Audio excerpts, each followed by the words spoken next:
এই সংসারের সব থেকে বড় সুখ কি?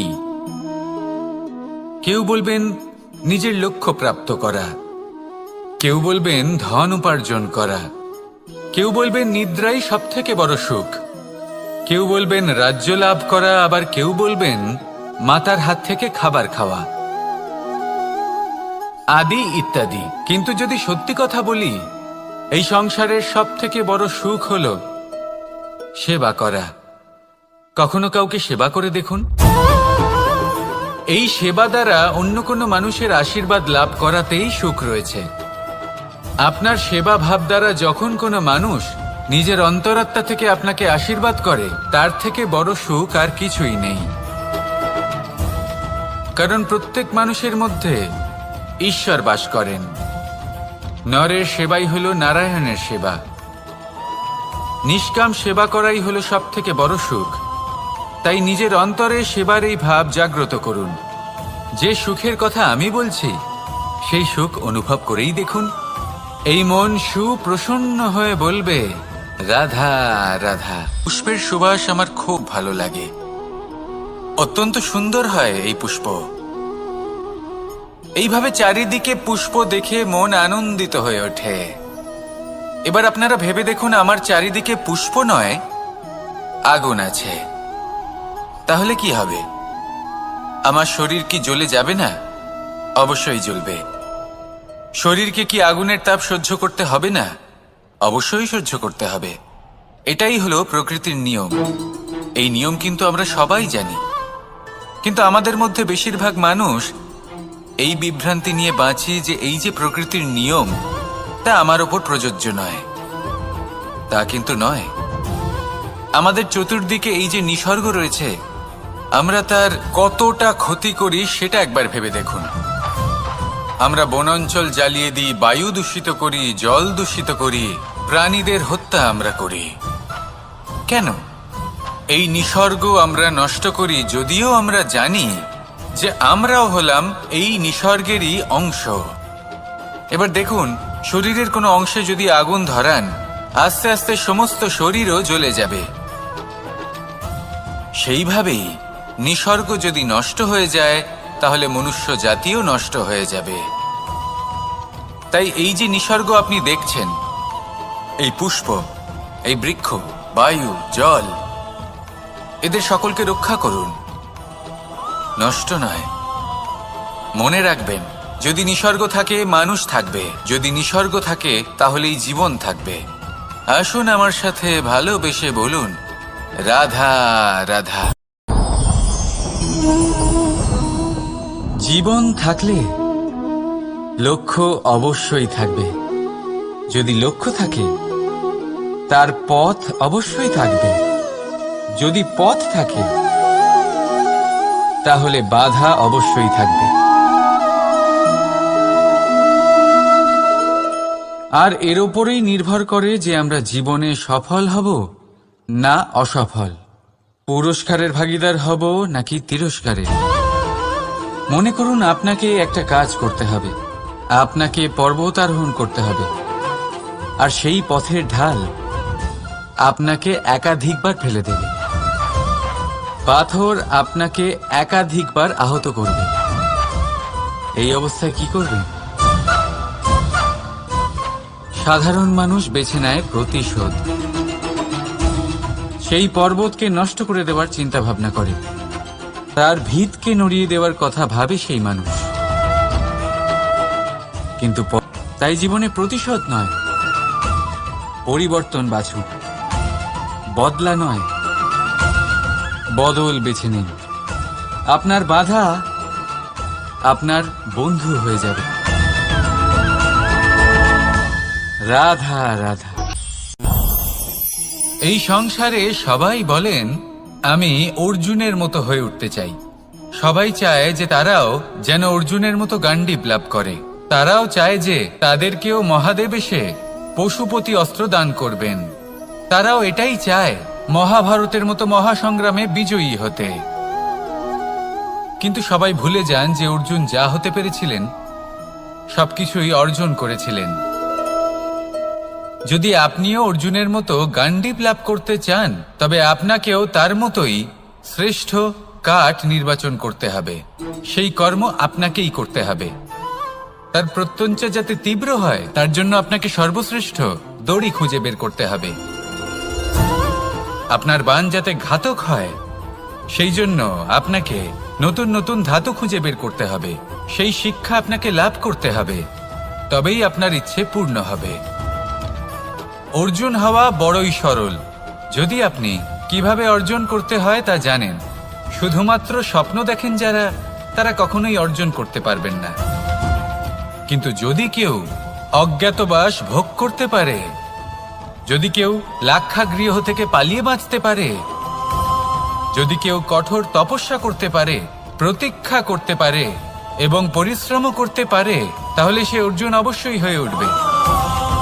যদি আপনি অর্জুন হয়ে উঠতে চান, তাহলে কর্ম করতে শিখুন আর আমার সাথে ভালোবেসে বলুন, রাধা রাধা। আপনি কখনো কোনো বাজকে নিজের বাসা বানাতে দেখেছেন? এই বাজ যখনই কোনো বাসা বানায়, তখন উঁচু গাছের ডালে বা কোনো পর্বতের শিখরে বাসা বানায়, অনেক উচ্চতায়।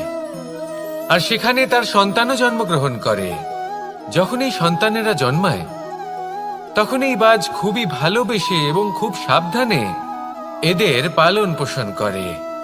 নিজের ঠোঁট দিয়ে তাদের ঠোঁটে খাবার পরিবেশন করে। কিন্তু যেই সেই সন্তানেরা হৃষ্টপুষ্ট হয়ে যায় এবং সেই কথা বাজ নিজে বুঝতে পেরে যায়, সেই বাজ নিজেই সেই বাসা ছিন্ন ভিন্ন করে দেয়। সেই সন্তান যাদের সবেমাত্র ডানা গজিয়েছে, কিভাবে উঠতে হয় তারা জানে না, সেই সন্তানগুলিকে উচ্চতা থেকে ঠেলে দেয়। সেই সন্তান প্রথমে ভয়ভীত হয়ে যায়। তারা সামনে মৃত্যুকে দেখতে পেয়ে ভয়ের কারণে তাদের ডানা ঝাপটাতে থাকে।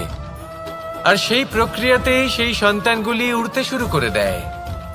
এবার এই ঘটনায় আমরা কি শিক্ষা পেতে পারি? এটাই, যদি আপনি মাতা পিতা হন, তাহলে নিজের সন্তানকে অবশ্যই স্নেহ করুন, কিন্তু তাদেরকে নিজের আঁচলের তলায় বেঁধে রাখবেন না। যদি আপনি চান আপনার সন্তান জীবনে উন্নতি করুক, তাহলে নিজের মুঠো থেকে তাদের স্বতন্ত্র করে দিন। এই সংসারে সংঘর্ষ করতে দিন। সেই সন্তান নিজেই বুঝতে পারবে যে জন্মের সময় পাওয়া ডানা কি করে ব্যবহার করতে হয়। আর আপনার চোখের সামনে আপনার সন্তান এই আকাশে উড়তে থাকবে। তাহলে আসুন আমার সাথে ভালোবেসে বলুন, রাধা রাধা। সমস্ত মানুষের জীবন কিছুটা সমান হয়। মানুষ জন্মগ্রহণ করে, তারপর চলতে শেখে, জীবনে এগিয়ে চলে, বার্ধক্য লাভ করে, তারপর সমাপ্ত হয়ে যায়। কিন্তু সেই ব্যক্তিরা কারা যারা প্রকৃত অর্থে মনুষ্য জীবন যাপন করেন? এনারা হলেন সেই ব্যক্তি যারা পড়ে গেলেও আবার উঠে দাঁড়ানোর চেষ্টা করেন, নিজের ভেঙে পড়া অস্তিত্বকে আগলে নিয়ে আবার একটা আকার দেবার চেষ্টা করেন, ভগ্ন আশাকে আবার একটা নতুন দিশা দেন। অসফল হওয়ার পরেও থামেন না, আবার এগোতে থাকেন। অসফল হওয়ার পরে যদি আপনি থেমে যান, তাহলে সাফল্য আপনার সামনে অপেক্ষা করে, কিন্তু আপনি তা দেখতে পান না। তাই জীবনের সংঘর্ষে অংশগ্রহণ করতে শিখুন। জীবনের সংঘর্ষ থেকে পালাবেন না। আসুন আমার সাথে ভালোবেসে বলুন, রাধা রাধা। একবার একটা শেয়াল বনে বিচরণ করছিল। ও একটা ছোট্ট শাবক দেখতে পেল। ও ভাবলো, আজ একেই আমি খাবার হিসেবে গ্রহণ করব। আশেপাশে দেখলো কেউ দেখছে না, তো কেউ ছিল না। আর সেই শাবকের ওপর আক্রমণ করল, যা হলো একটা ঘোর অপরাধ। বনের নিয়ম অনুসারে আপনি কখনোই শাবকের ওপর আক্রমণ করতে পারেন না। তারপর এই খবরটা যখন রাজা সিংহ জানতে পারলেন, সভার আয়োজন করলেন। কিন্তু সেখানে শেয়াল বলল, আমি তো এরকম কিছু করিনি। কিন্তু যদি আপনি এরকম বলেন, কোনো প্রমাণ দিন, এর কোনো সাক্ষী আছে? তখন রাজা সিংহ পেঁচাকে ডেকে পাঠালেন, যে সেই মুহূর্তে বৃক্ষের শাখার ওপর বসেছিল। সে সব কিছু দেখেছিল। পেঁচা সব সত্যি কথা বলল, আর শেয়ালকে মৃত্যুদণ্ড দেয়া হলো। এবার এই কাহিনী আমি আপনাকে কেন শোনালাম? কারণ মানুষও কখনো কখনো এরকম কর্ম করেন যা শিয়াল করেছে। এটা ভাবেন কেউ দেখছে না, যখন আমি অনুচিত কর্ম করতেই পারি। কিন্তু না, আপনি যাই করুন না কেন কেউ না কেউ অবশ্যই তা দেখছে। কোনো ব্যক্তি না হলেও কোনো প্রাণী, না হলে কোনো যক্ষ বা দেব বা প্রেত। যদি এনারা কেউ না দেখেন তাহলে ধরিত্রী মাতা দেখেন, যেখানে দাঁড়িয়ে আপনি সেই কর্ম করছেন, তাই না? তাই একটা কথা সবসময় মনে রাখবেন, কে দেখছেন কে দেখছেন না সেই বিষয়ে ভাবা ছেড়ে দিন। এটা খুব সহজ কথা। আপনি যদি উচিত কর্ম করেন উচিত ফল পাবেন, যদি অনুচিত কর্ম করেন তাহলে আপনি অনুচিত ফল অবশ্যই পাবেন। সেই জন্য উচিত পথে চলতে থাকুন, উচিত কর্ম করতে থাকুন, আর আমার সাথে ভালোবেসে বলুন রাধা রাধা। সংসারে সবচেয়ে পবিত্র মানা হয় গঙ্গা জলকে। কখনো ভেবে দেখেছেন কেন? কারণ গঙ্গা জলের আবির্ভাব অত্যন্ত শুদ্ধ হয়, তার জন্ম শুদ্ধ হয়, যেখান থেকে তার শুরু সেটাই শুদ্ধ হয়। আর শুরুটা শুদ্ধ হওয়া অত্যন্ত আবশ্যক। আমাদের জীবনে সবই শুরু হয় আমাদের ভাবনা থেকে। নিজের ভাবনাকে শুদ্ধ রাখুন, কারণ এই ভাবনা থেকেই আবির্ভাব হয় শব্দের। আপনার শব্দ শুদ্ধ রাখুন। এই জীবনে নিজের ভাবনা শুভ রাখলে, শুদ্ধ করলে আপনার মন সুপ্রসন্ন হয়ে বলবে রাধা রাধা। মানুষ জন্মগ্রহণ করে, তার সাথে ভয়েরও জন্ম হয়। ছোটবেলা থেকেই আমাদের মনে কোনো না কোনো প্রকারের ভয় থেকেই যায়। কেউ এই বিষয়ে ভয় পায় যে তার কোনো বস্তু তার থেকে দূরে চলে যাবে। কেউ এই বিষয়ে ভয় পায় যে আমি নিজেকে হারিয়ে ফেলব। কেউ এই ভেবে ভয় পায় যে আমার প্রিয়জনেরা তারা যেন আমার থেকে দূরে না চলে যায়। কেউ এই ভেবে ভয় পায় যে আমরা যেন পথ না হারিয়ে ফেলি, আদি ইত্যাদি। কিন্তু সত্যি কথা বলতে ভেবে দেখুন, এই ভয় বাস্তবে কি? শুধুই একটা মনস্থিতি, আর কিছুই নয়। যা কিছু আপনি জীবনে পেয়েছেন তা একদিন আপনাকে হারাতে হবে। এই জীবন হলো আপনারই, কিন্তু তাও একদিন সমাপ্ত হবে। তাই ভয় পেয়ে কি লাভ? এই ভয় শুধু আপনাকে জীবন যাপন করা থেকে বাধা দিচ্ছে, আর কিচ্ছু নয়। পথ হারিয়ে ফেললেই বুঝতে পারবেন যে নতুন পথ কিভাবে বানাতে হয়। কিছু মানুষকে জীবন থেকে হারালে তবেই আপনি বুঝবেন যে আপনার আপনজনকে। এই ভয়ের কারণে ভীত হয়ে থাকবেন না। এই তারা নক্ষত্র অন্ধকারের অভাবে গুরুত্ব হারায়। শিবকেও মহাদেব হওয়ার জন্য বিষপান করতে হয়েছিল। প্রত্যেক পরিস্থিতি, প্রত্যেক সাফল্য আপনার পরীক্ষা নেবে, তাতে উত্তীর্ণ হওয়া হলো আপনার কর্ম। যখনই আপনি ভয় পাবেন বা সংকটের সম্মুখীন হবেন, তখন সাহসের সাথে তার সম্মুখীন হন। মনে রাখবেন, যে সম্মুখীন হতে জানে সাফল্য তার সাথে সবসময় থাকে। আসুন আর আমার সাথে ভালোবেসে বলুন রাধা রাধা। আমাদের হাতটা দেখুন। এই হাতে 5টা আঙুল আছে, যা ভিন্ন ভিন্ন ধরনের।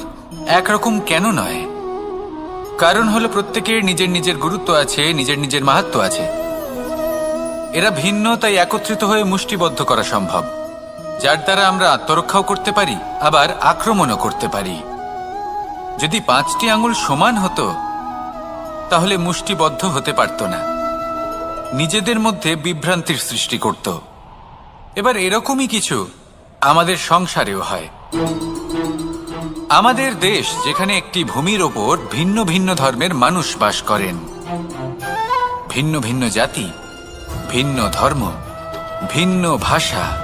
কিন্তু যদি আমরা এটা ভাবি যে কিভাবে এই দেশকে কল্যাণের পথে নিয়ে যাওয়া যায়, কিভাবে এর বিকাশ করা সম্ভব, তাহলে আমাদের একত্রিত হওয়া শিখতে হবে।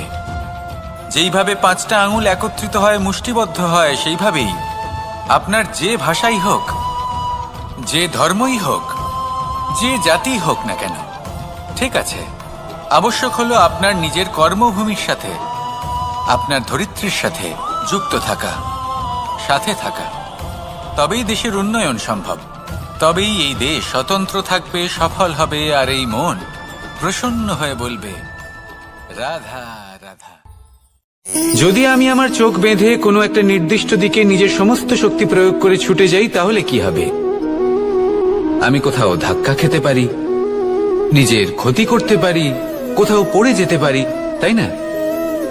অর্থাৎ এটা নিশ্চিত এই কাজ আমার করা উচিত নয়। কিন্তু আজকের দিনে প্রত্যেকটা মানুষ এই কাজই করছেন, তাই না? কোনো কাজ করার পূর্বে সেই কাজের বিষয়ে সম্পূর্ণ তথ্য কোথায় সংগ্রহ করছেন? শুধু এটুকু জানেন যে এই কাজটা করলে কত ধন অর্জন করবেন আর কত নাম হবে, আর ব্যাস সামনে এগিয়ে যান। এটা উচিত নয়। পূর্ণরূপে যে কোনো কাজ করার আগেই সেই কাজের বিশ্লেষণ করে নেওয়া উচিত, তা বুঝে নেওয়া উচিত, এবং সেই বিষয়ে অবশ্যই খেয়াল রাখা উচিত যে আপনার শরীর এবং আপনার মন এই কাজ করার জন্য কি প্রস্তুত রয়েছে। যদি তা না হয় তাহলে প্রথমে নিজেকে শুধরে নিন, তারপরে সেই কাজ করুন। যদি এইভাবে জীবনে সামনে এগোন তাহলে সাফল্যের সম্ভাবনা জীবনে অনেক বেশি বেড়ে যাবে। তাহলে এটাই করুন আর আমার সাথে ভালোবেসে বলুন, রাধা রাধা। এই সংসারে সাফল্য লাভ করার জন্য জ্ঞানের প্রয়োজন হয়, পরিশ্রমের প্রয়োজন হয়, দৃঢ় নিষ্ঠার প্রয়োজন হয়, নিরন্তর চেষ্টা করা প্রয়োজনীয়। কিন্তু আরো কিছু আছে যা অত্যন্ত প্রয়োজনীয় এবং গুরুত্বপূর্ণ। তা হলো ভালো বন্ধু। তাদের থাকা অত্যন্ত প্রয়োজনীয়। যদি ভালো বন্ধু থাকে তাহলে সময় এলে তারা ঢাল হয়ে আপনাকে সুরক্ষা করবেন। সময় এলে অস্ত্রের মতো শত্রুকে সংহারও করবেন। যদি তিনি জ্ঞানী হন, তাদের মধ্যে সদ্গুণ থাকে, তাহলে এই সব গুণ আপনার মধ্যেও প্রবেশ করবে। তাহলে সাফল্যের জন্য ভালো বন্ধু পাওয়া অত্যন্ত প্রয়োজনীয়। কিন্তু শুধু বন্ধু কেন, ভালো শত্রুও থাকা প্রয়োজনীয়। এবার আপনি ভাববেন, এ আমি কি বললাম? যদি আপনার জীবনেও ভালো অর্থাৎ শক্তিশালী শত্রু থাকে তাহলে আপনিও শক্তিশালী হতে থাকবেন। এই শত্রু আপনাকে প্রেরিত করবে আরো বেশি শক্তিশালী হয়ে ওঠার। কখনো কোনো হরিণকে দেখুন, তীব্র গতিতে দৌড়তে থাকে। কেন তীব্র গতিতে দৌড়য়? এই কারণে নয় যে কোথাও তার জন্য মধুর ঘাস অপেক্ষা করে রয়েছে, না। সে এই কারণে তীব্র গতিতে দৌড়য় কারণ সেটা না করলে তার পেছনে একটি সিংহ আছে যে ওকে নিজের ভোজন করে ফেলবে। তাই জীবনে বিপদ, সংকট, এই সবকিছুও হলো অত্যন্ত গুরুত্বপূর্ণ। তার সম্মুখীন হতে শিখুন আর আমার সাথে ভালোবেসে বলুন, রাধা রাধা রাধা।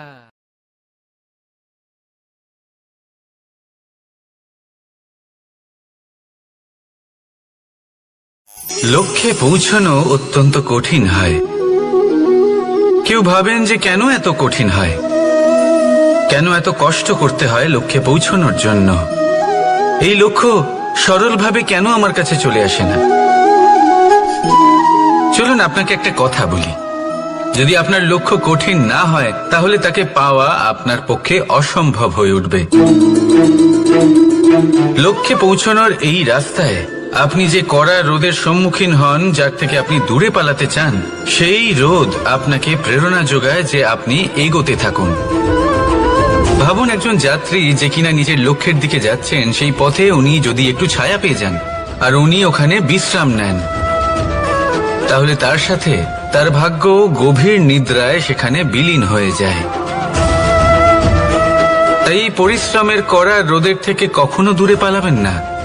জীবনে শুধু সামনে এগোতে থাকুন দৃঢ়তার সাথে। আর লক্ষ্য সরল হোক, কঠিন হোক বা অত্যাধিক কঠিন হোক, একটা কথা মনে রাখবেন, যে জীবনের লক্ষ্যে পৌঁছতে পেরেছে সে লক্ষ্য প্রাপ্তির জন্য আফসোস কখনোই করে না। রাধা রাধা। ধৈর্য, এই ধৈর্য কি কোনো গুণ, কোনো অনুভূতি, কোনো দৃষ্টিভঙ্গি? আমার জন্য ধৈর্য এক বাহন। আপনি হয়তো ভাবছেন, এই কেমন বাহন? বাহন তো ঘোড়া হতে পারে, হাতি হতে পারে, উটও হতে পারে, কিন্তু ধৈর্যকে বাহন বানানো মানে? চলুন আপনাকে একটা কথা বোঝাই। পৃথিবীতে এমন কোনো বাহন নেই যে তার আরোহীকে আছড়ে ফেলেনি। সেটা উট হোক বা হাতি হোক বা ঘোড়া হোক, চলতে চলতে কখনো নড়বড় করেই বসে। তারপর সেই আরোহী পরে কারোর পায়, তারপর পরে তার নিজের নজরে। কিন্তু ধৈর্যরূপী বাহন কখনো কাউকে ফেলে না, কখনো না। না সেই আরোহী কারোর পায়ে পড়ে, আর না তো নিজের নজরে। কারণ ধৈর্য আপনাকে বিবেক প্রদান করে, বিবেক আপনাকে পরিকল্পনায় সাহায্য করে, আর পরিকল্পনা প্রদান করে আপনাকে শক্তি, আপনার লক্ষ্যের দিকে অগ্রসর হওয়া। বুঝলেন? ধৈর্যকে সঙ্গে রাখুন, নিজেকে আরো ধৈর্যশীল করে তুলুন। এই ধৈর্যের সাহায্যে আরোহণ করে দেখুন কিভাবে এই বাহন আপনাকে আপনার গন্তব্যে পৌঁছে দেবে। রাধা রাধা। সংসারে এমন একটা ভ্রান্ত ধারণা রয়েছে যে সবকিছু ভাগ্যের দ্বারা পাওয়া যায়, কিন্তু ভাগ্য, প্রারব্ধ এ তো সকলের জন্যই সমান হয়। এটা তো ব্যক্তির উপরে নির্ভরশীল হয়, তার আকাঙ্ক্ষার উপরে নির্ভরশীল হয়, বাসনার উপরে নির্ভরশীল হয়, স্বভাবের উপরে নির্ভরশীল হয় যে উনি সেটা নিয়ে কি করেন। দেখুন, এই প্রসাদ কিন্তু সকলকেই দেওয়া হয়, কিন্তু তা গ্রহণ করবেন কিভাবে সেটা ব্যক্তির উপরে নির্ভর করে। আপনাকে এক উদাহরণ দিই। যেমন ধরুন, দুজন মানুষকে আমি একটা করে মাটির ডেলা দিলাম, সেটা নিয়ে তারা কি করবেন? একজন মানুষ তার ছোট ছোট ডেলা বানাবেন আর পথযাত্রীদের ওপরে ছুঁড়ে মারবেন, হাসি ঠাট্টা করবেন, তাদের বস্ত্র নোংরা করে দেবেন, সেটাতেই উনি আনন্দ পাবেন। অন্যদিকে দ্বিতীয় ব্যক্তি সেই মাটির ডেলা দিয়েই নিজের জন্য একটা কুঁড়ে ঘর বানাবেন। সেই কুঁড়ে ঘর যা রোদেতে, বৃষ্টিতে, ঝড়ে তাকে সুরক্ষিত রাখবে। অনুভূতি, এই অনুভূতি বদলাতে শিখুন। এই অনুভূতি অত্যন্ত গুরুত্বপূর্ণ। ভালোবাসাতেও এই অনুভূতি হলো অত্যন্ত গুরুত্বপূর্ণ। ভালোবাসা সে বন্ধুর সাথে হোক, মা বাবার সাথে হোক, ভাই বোনের সাথে হোক, স্ত্রীর সাথে হোক, যে কারোর সাথে হোক। মনে রাখবেন, এই হলো সেই অনুভূতি যা আপনার ভাগ্য নির্ধারণ করে থাকে। তাহলে আসুন আমার সাথে প্রেমের অনুভূতি নিয়ে বলুন, রাধা রাধা। লক্ষ্য, পথ আর সাফল্য, এই তিনটেই একে অপরের সাথে জড়িত, কিন্তু অনেকবার মানুষ এদের ঠিকভাবে বুঝতে পারেন না। তারা ভাবেন যে যেরকম লক্ষ্য হবে সেরকমই পথ হবে, সেই মতোই লক্ষ্য কঠিন হলে পথ কঠিন হবে, লক্ষ্য সরল হলে পথ সরল হবে। যদি আপনাকে আসল সত্যের সাথে অবগত করাই, তাহলে দেখবেন সবকিছুই এর উল্টো। লক্ষ্য নিজের পথ বানায় না, পথ সেটাই যেটা আপনি স্বয়ং নির্বাচন করে আপনি নিজে বানান। সেই অনুসারেই আপনি আপনার লক্ষ্যে পৌঁছতে পারবেন। সেই জন্য জীবনে যখনই লক্ষ্যে পৌঁছানোর পথের বিষয়ে আপনি কোনো সিদ্ধান্ত নেবেন, তাহলে তা ভেবে চিন্তে নেবেন, কারণ এই পথ অত্যন্ত গুরুত্বপূর্ণ। পথ যদি শুভ হয়, তাহলে লক্ষ্য আপনা থেকেই শুভ হয়ে যায়। তাহলে আসুন আমার সাথে ভালোবেসে বলুন, রাধা রাধা। ভাগ্য আর কর্ম, এই দুই এমন শব্দ যাকে ঘিরে সমগ্র সংসার। কেউ বলে আমার ভাগ্যে এটা ছিল না, যা পেলে আমার জীবন অন্যরকম হতো। কেউ বলে আমার গত জন্মের কর্ম নিশ্চয়ই এমন ছিল, যে কারণে এই জন্মে এরকম ভাগ্য পেয়েছি আমি। এসব বাদ দিন আর একবার শান্ত চিত্তে ভাবুন। আপনি বুঝতে পারবেন যে ভাগ্য আর কর্ম এই দুই এই জন্মের। তফাৎ শুধুমাত্র এটাই যে যদি ভাগ্যের কথা বলা হয়, তাহলে আপনি এই ভাগ্যের থেকে যত বেশি আশা করবেন, তত বেশি নিরাশ হবেন আপনি।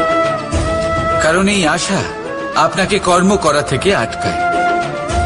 যদি কথা বলা হয় কর্মের, তাহলে নিজের কর্মের প্রতি যত বিশ্বাস রাখবেন, তত বেশি সফলতা আপনার কাছে আসবে। তাই একটা কথা মনে রাখবেন, ভাগ্য আপনার কর্ম নির্ধারণ করে না, কিন্তু আপনার কর্ম আপনার ভাগ্যকে অবশ্যই নির্ধারণ করে। রাধা রাধা। নাম কত সাধারণ একটা বিষয়। প্রত্যেক মানুষ যে জন্ম নেয়, তাকে একটা নাম দেওয়া হয়, যা সে পেয়ে থাকে তার মাতা পিতার দ্বারা, না হলে তার গুরুর দ্বারা, বা কোনো আত্মীয়ের দ্বারা, বা কোনো কাছের মানুষের দ্বারা।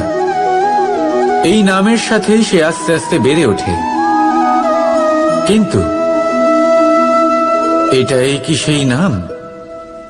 এই নামই কি সবকিছু? কখনোই নয়। একটা নাম সেটা যা আপনি জন্মের সময় লাভ করেন, যে নামে আপনি কর্মের পথে অগ্রসর হন। আরও একটা নাম সেটা যা আপনি আপনার কর্মের দ্বারা অর্জন করেন, আর এই নামেই আপনাকে সবাই যুগ যুগ ধরে মনে রাখে। আপনার আসল নাম সেটা নয় যা আপনাকে জন্মের সময় দেওয়া হয়েছিল। আপনার আসল নাম সেটা যেটা আপনি আপনার কর্ম দ্বারা লাভ করেছেন, কারণ সেই লাভের পেছনে প্রচুর প্রয়াস লুকিয়ে থাকে, অনেক পরিশ্রম লুকিয়ে থাকে। কিন্তু যদি আপনি চান যে মানুষ আপনার নাম মনে রাখে, তাহলে আপনাকে কর্মের পথে অগ্রসর হতেই হবে, শুভ কর্ম করতে হবে, অনর্গল চেষ্টা করে যেতে হবে, মহান কাজ করতে হবে। আর বিশ্বাস করুন, আপনি একটা মহান নামের ফল অবশ্যই লাভ করবেন। রাধা রাধা। আমি এখানে একা এই বনে বসে আছি, বাঁশি বাজাচ্ছি। কার জন্য? কে আছেন এখানে? কেউ নেই। আমার প্রজা, আমার রাজ্য, আমার পরিবার আমার থেকে অনেক দূরে আছেন। আমি এখানে একা এই বনে বসে এই আকাশের এই রঙের, গাছের এই সব ফলের, মাটির সুবাসের আনন্দ উপভোগ করছি। কেন? আমি হলাম দ্বারকাধীশ। এমন কি রাজকীয় বা ভৌতিক সুখ রয়েছে যে আমি ওখানে পেতে পারি না? সবকিছুই পেতে পারি, তাও এখানে বনে একা বসে আছি। কোন সুখ খুঁজে চলেছি? একা থাকার সুখ। আমরা প্রত্যেকদিন অনেক মানুষের সাথে, চিন্তাধারার সাথে, কর্মের সাথে, পরিস্থিতির সাথে, সুখ দুঃখের দ্বারা বেষ্টিত থাকি। জীবনের এই চক্রে আমরা জড়িয়ে পড়তে থাকি। যতই আমরা এই সমস্যার সমাধান করি, আমরা ততই এতে জড়িয়ে পড়ি। আমরা এতটাই জড়িয়ে পড়ি যে যখন আমরা আয়নায় নিজেদের দেখি, তখন আমরা নিজেদের চিনতেই পারি না। এমন মনে হয় যেন আমরা নিজেদের হারিয়ে ফেলেছি। সেই জন্য প্রত্যেক দিন আপনি কিছু সময় নিজের সাথে কাটান একান্তে। এটা অত্যন্ত আবশ্যক। নিজের অস্তিত্বের গভীরে গিয়ে দেখতে শিখুন, নিজেকে বুঝুন।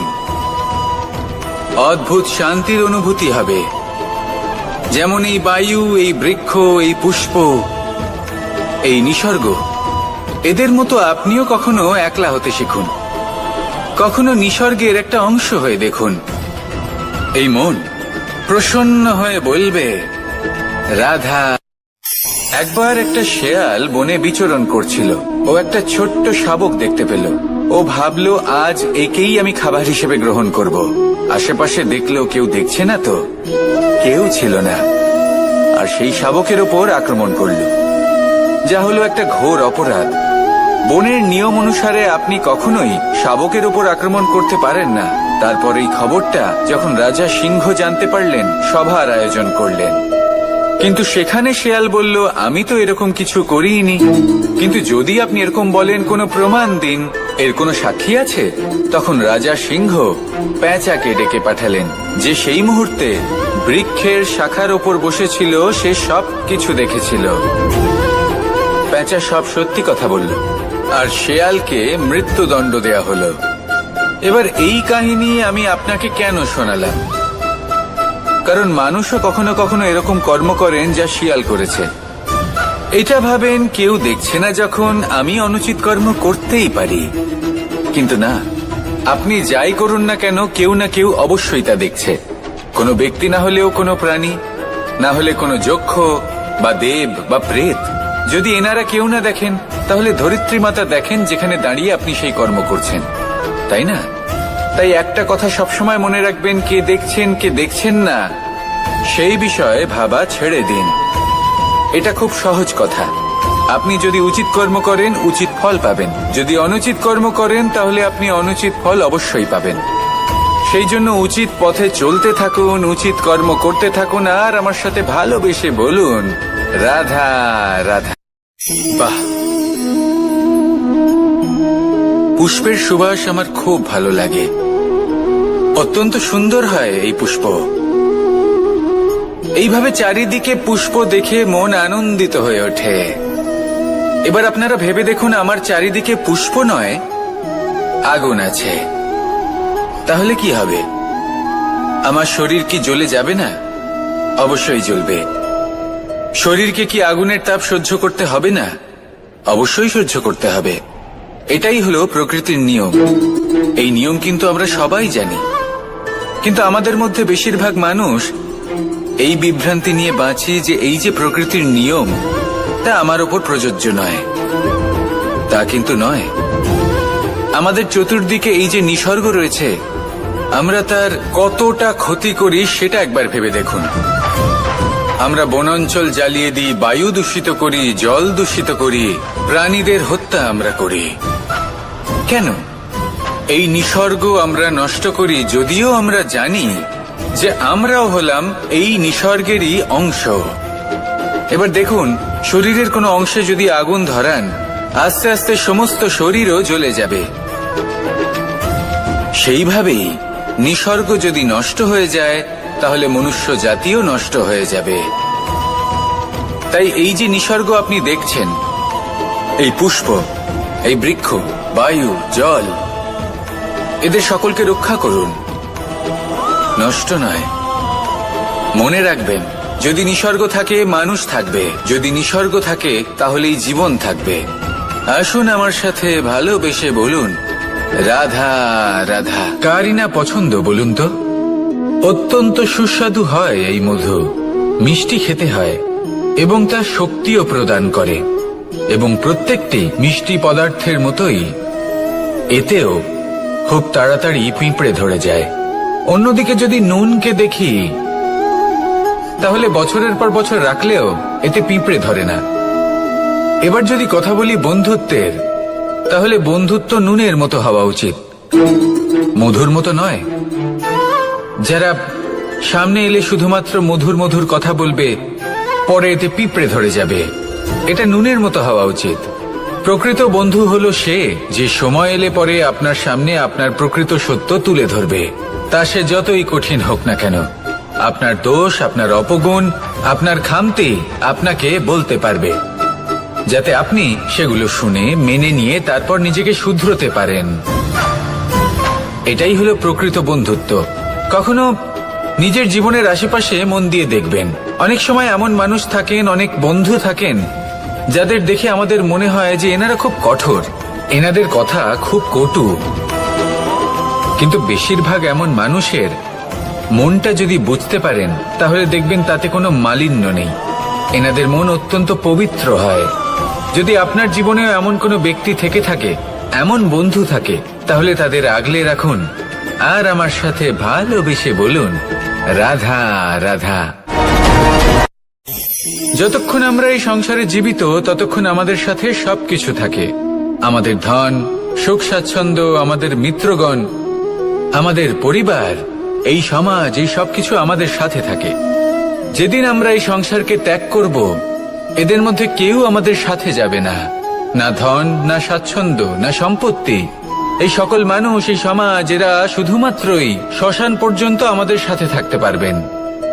তারপরে যদি আমাদের সাথে কিছু যেতে পারে, তাহলে তা শুধুই আমাদের ধর্ম। আর এই সংসারে আমরা নিজেদের যে সুনাম রেখে যাই, সেটা সম্ভব শুধুমাত্র কর্মের দ্বারা। সেই জন্য সংসারে যতদিন পর্যন্ত জীবিত আছেন, যদি কিছু অর্জন করতে চান, তাহলে ধর্ম অর্জন করুন, ধর্মের বিষয়ে স্পষ্টতা অর্জন করুন এবং কর্ম অর্জন করুন।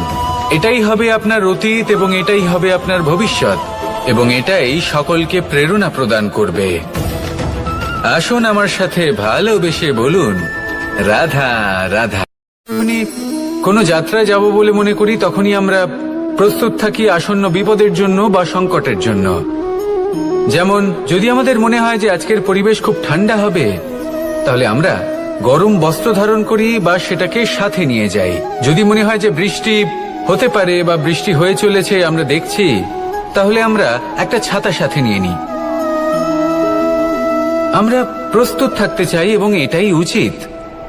এবং সেই কারণেই আমরা যাত্রায় সাফল্য লাভ করি। কিন্তু যদি আমরা কথা বলি জীবনযাত্রা নিয়ে, যা কিনা সব থেকে বেশি গুরুত্বপূর্ণ, তাহলে তার জন্য আমরা পূর্ণরূপে প্রস্তুত থাকি না। আশেপাশের মানুষ, এই সমাজ, আমাদের সাথী, আমাদের মিত্ররা যে কোনো মুহূর্তে বদলে যেতে পারেন। সেই জন্য আমরা নিজেদেরকে কখনো সাবধান করি না, কখনোই নিজেদের প্রস্তুত করি না। আমাদের এটা কখনোই মনে হয় না যে এরকম হতে পারে, আর সেই কারণেই শেষে গিয়ে আমরা অত্যন্ত দুঃখ পাই। একটা অমূল্য শিক্ষা আছে যেটা আমাদের লাভ করা উচিত। সতর্ক থাকা উচিত। এই জীবনযাত্রার জন্য শুধুমাত্র এই পরিবেশের বিষয়ে তথ্য সংগ্রহ করা বা তাকে অনুমান করা এটুকু হলেই চলবে না। আমাদের আশেপাশের মানুষজনকে দেখতে হবে, তাদের স্বভাব পরিস্থিতির ওপর নজর রাখতে হবে। যখন তারা রং পাল্টাচ্ছেন নজর রাখতে হবে, তা অত্যন্ত আবশ্যক। পরিবর্তন আপনার জীবনে অবশ্যম্ভাবী। সঠিকভাবে তার সম্মুখীন হন। আসুন আমার সাথে ভালোবেসে বলুন, রাধা। বাহ, পুষ্পের সুবাস আমার খুব ভালো লাগে। অত্যন্ত সুন্দর হয় এই পুষ্প। এইভাবে চারিদিকে পুষ্প দেখে মন আনন্দিত হয়ে ওঠে। এবার আপনারা ভেবে দেখুন, আমার চারিদিকে পুষ্প নয়, আগুন আছে। তাহলে কি হবে? আমার শরীর কি জ্বলে যাবে না? অবশ্যই জ্বলবে। শরীরকে কি আগুনের তাপ সহ্য করতে হবে না? অবশ্যই সহ্য করতে হবে। এটাই হলো প্রকৃতির নিয়ম।